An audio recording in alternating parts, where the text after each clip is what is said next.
To Sheela kitchen అండి. ఈరోజు ఈ మిక్సింగ్ కర్రీ రెసిపీ మీతోటి షేర్ అయితే చేసుకుంటున్నాను. ఇది వచ్చేసి శనగలు రాజ్మా కర్రీ అండి.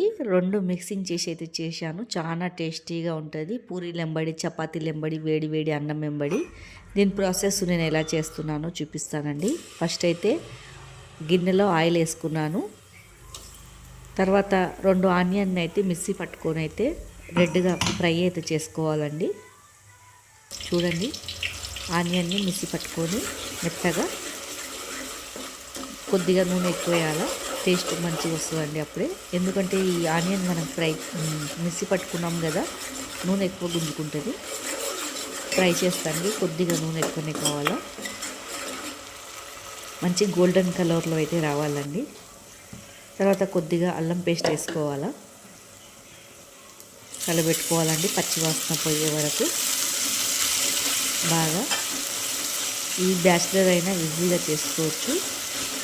ఇక్కడ వచ్చేసి 2 అయితే నేను నానబెట్టుకొని ఉడకపెట్టుకున్నానండి, శనగలు రాజ్మా.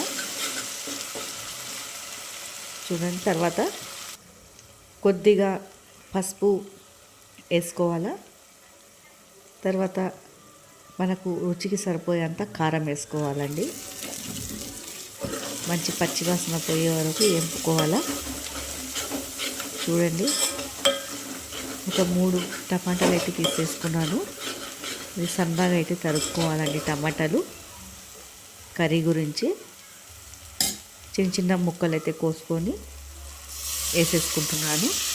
కొంతమంది అయితే మిక్సీ పట్టడం ఇష్టం పడతారు, కానీ మిక్సీ పడితే మొత్తం బాగుండదండి. ఇలా చిన్న చిన్న ముక్కలు కోసుకొని వేసుకుంటేనే టేస్ట్ అనేది ఉంటుంది.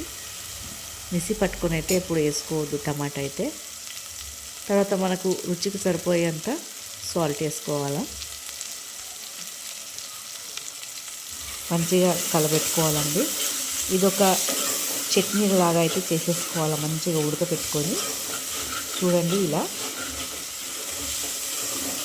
ఇదంతా ఉడకపెట్టుకొని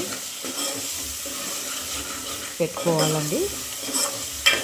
ఇదంతా కలబెట్టుకోవాలా, మంచిగా అయిపోతుంది, మెత్తగా ఉడికిపోతుంది టమాటా అయితే.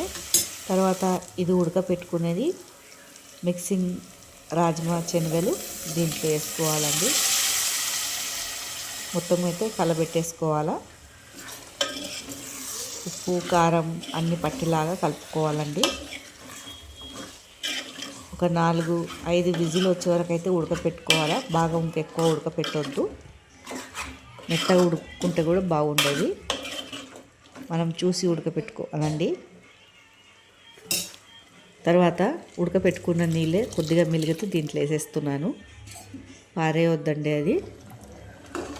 చూడండి, మనకు గ్రేవీ ఎంత తింటామో చూసుకొని నీళ్ళైతే వేసేసుకోవాలా. నేనైతే ఇంకో కొద్దిగా నీళ్ళైతే పోస్తానండి, గ్రేవీ ఎక్కువ కావాలని. కొద్దిగా అయితే గ్రేవీకి ఇంకో కొద్దిగా నీళ్ళైతే పోసాను ఈ మాదిరిగా.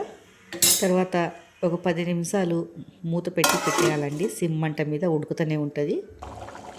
తర్వాత పట్ట, లవంగాలు, ఇలాచి ఉంటుంది కదా, ధనియాలు ఏంపేసి మిక్సీ అయితే పట్టుకున్నాను. దీంట్లో మెయిన్ మసాలా అయితే ఇదే అండి. ఇది వేస్తేనే టేస్ట్ వస్తుంది. చూడండి, ఇలా మొత్తం కలబెట్టుకొని ఒక 5 నిమిషాలు పెట్టేయాలండి, ఉడకనియాల. 5 నిమిషాలు ఉడకనిస్తే దగ్గరికి అయితే పడిపోతుంది చిక్కదనం. టేస్ట్ మాత్రం చాలా బాగుంటుందండి ఈ 2 మిక్సింగ్ చేసుకుంటే. తర్వాత సన్నగా కొత్తిమీర తరుక్కునేది దీంట్లో అయితే వేసేసుకోవాలా. కొత్తిమీర టేస్టీ కర్రీ అయితే రెడీ అయిపోయిందండి. మీకు నచ్చినట్లయితే కామెంట్